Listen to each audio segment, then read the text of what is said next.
it is amazing that she's already 3, but there is this underlying sadness, of course, because of the rift that the king is not seeing his grandchildren. I think he's only met Lilibet possibly once, and Archie only a couple of times. And there they are, 7th and 8th, I think they are in line to the throne, growing up on the on the west coast of America, and with American accents, and they just don't see them, and it's very sad also for Thomas Markle, Meghan's father, that they don't see them. So that is the underlying sadness, and whether they're going to one day heal this rift, we don't know. But at the moment, I don't think there's much prospect of it.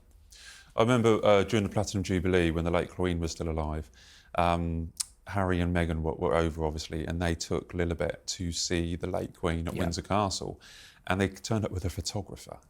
And the photographer was prevented from coming into Windsor Castle for many reasons. Firstly, the Queen wasn't very well. There was still kind of COVID issues, I think, around that time, and you have to plan guests to come into Windsor Castle. Do you think Harry and Meghan are going about this the right way with Lilibet and Archie? Obviously, they've taken them over to the US, but they're not able to see the members of the family. How do you think about that? Well, the big fear that I think the late Queen had, and also the King now has, is that when they turn up, they do tend to turn up with a sort of Netflix film crew or a photographer in tow.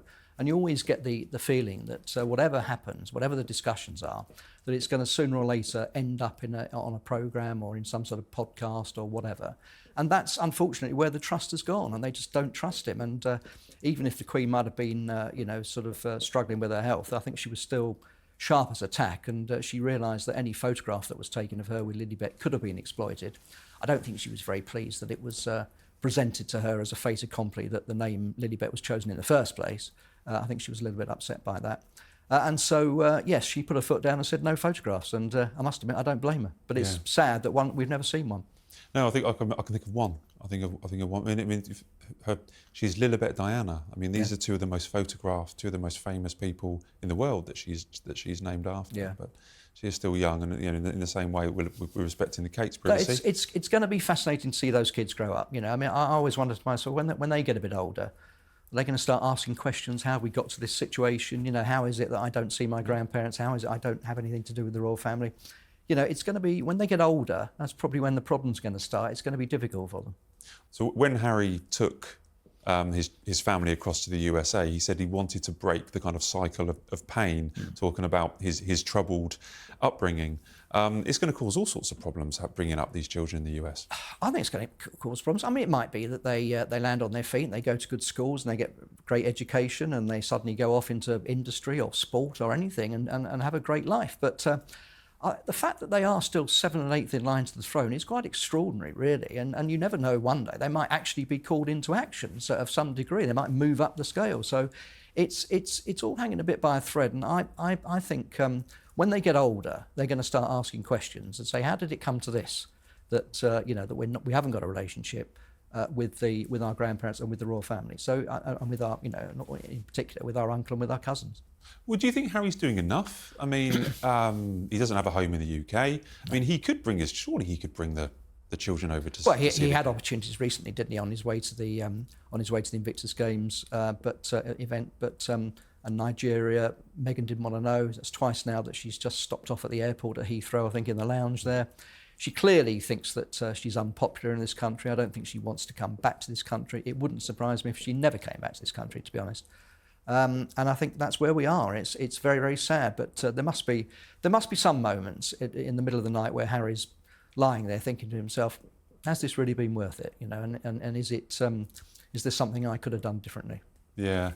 Talking of birthdays, so the Conservative Party, obviously there's a general election being called in the UK, which means there are very few royal events at the moment. Yeah. But one of the flagship policies, Rishi Sunak, Conservative leader, suggested that all 18-year-olds could do or should do national service. So there will be a few members of the younger royals that are a little bit nervous about turning 18. Now, we have done a poll, Royal Exclusive on The Sun have done our first ever poll where we have asked viewers and readers of The Sun whether young royals should be made to do national service if this policy ever comes into action. And I think the results are a staggering 88% believe that the younger royals should do national service.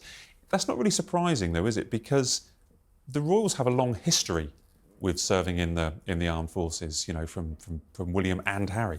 Yeah, there's a long tradition of service. It was quite interesting. A couple of years ago, there was a story that was leaked, attributed to a friend of Prince William, saying that he and Kate didn't want to put George under any pressure, and they wouldn't make him go into the services if he didn't want to. I don't think they wanted a situation where a repeat of Prince Edward, who of course famously went into the Marines for a few months and then had to quit. So that was very embarrassing. And also Prince William has written and spoken about mental health issues and how people shouldn't be made to do service if they're not really cut out for it. So it's quite interesting that this subject has now come up. Of course, if the polls are the same people telling us that Labour are going to sweep to power, this is all a bit academic, because if the Tories don't get in, this isn't going to happen. But I suspect that when it comes to it in 8, 10 years' time, 15 years' time, by that time he'll have grown up a lot, George, and it wouldn't surprise me if he wants to do royal service in the armed forces. He volunteers for it himself. So I don't think he'll have to be made to do it. I think he'll want to do it, probably. If Harry and Meghan ever came back, I mean, as you very pointed out, we don't think we'll ever see Meghan on these shores again. No.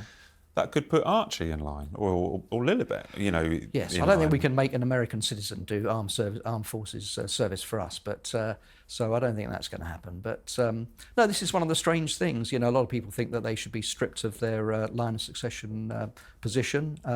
I can sympathise with that. It's not easy to do. It needs all sorts of protocol to be done, but if things get a lot worse, they seem to be calming down a little bit at the moment, but if they launched another series of attacks on the royal family, then the pressure might build up to take action, to strip them of the titles and strip them of that. But I don't think the king wants to make the situation worse.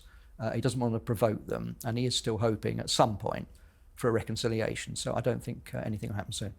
That's a really interesting point, because there is a lot of chat about a lot of people claiming that the king could take them out of the line of succession, or strip them of their titles. And it's been notable, and I do say this a lot, it has been notable that the Duke and Duchess of Sussex, Harry and Meghan, have calmed down a little bit. They aren't throwing so many insults. Do you maybe think that because they've looked further down the line and thought that could be some kind of punishment that was on offer? I think they've got, well, you know more about this than I do, Matt, but they've got new PR people. I mean, if they listen to their PR people, and sometimes people don't listen to their PR people, but if they listen to their PR people, I'm sure they're telling them that, yeah, right, you've made your point, you had Spare, you had Netflix, you had the Oprah Winfrey interview, you've got it all off your chest. Now's the time to row back a bit and try and build some bridges, or at least create a life for yourself.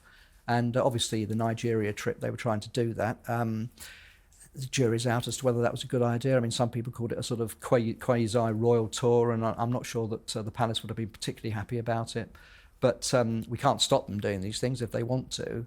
But it's now time for them really to focus on positive things and not just keep slagging off the royal family. Yeah, I think they are trying, but you talk about their team. I'm constantly interested in who they have around them, because Prince William and King Charles, they would have a private secretary, they would have a team, they would have a team that links into the Foreign Office or to embassies overseas. Harry and Meghan don't have that. So if they were, you mentioned about Nigeria, so if they were potentially, that we hear that they might want to go on more tours without they might have a good PR team or have a PR, people spinning everything good that they are doing when they go on these tours. They need private secretary systems. They need staff that can help them on the ground, link up with embassies, link up with other with the government and the Foreign Office and stuff like that. That's something that concerns me going forward. Yeah, I mean, they could very easily have blundered into some kind of political problem in Nigeria. I mean, all right, Charles isn't head of state in Nigeria, but it's obviously a very important country, very prominent member of the Commonwealth. So, there is a danger that they could easily blunder into some sort of diplomatic incident if they make the wrong moves, and get blamed almost as if they are royals, even though they're not representing the royal family. So it's a difficult one, but they're playing to a global audience. They're not just playing to the Commonwealth or to the British public. In fact, the British public's probably the last thing on their mind. They're playing to their audience in America, around the world, and that's what they're going to concentrate on.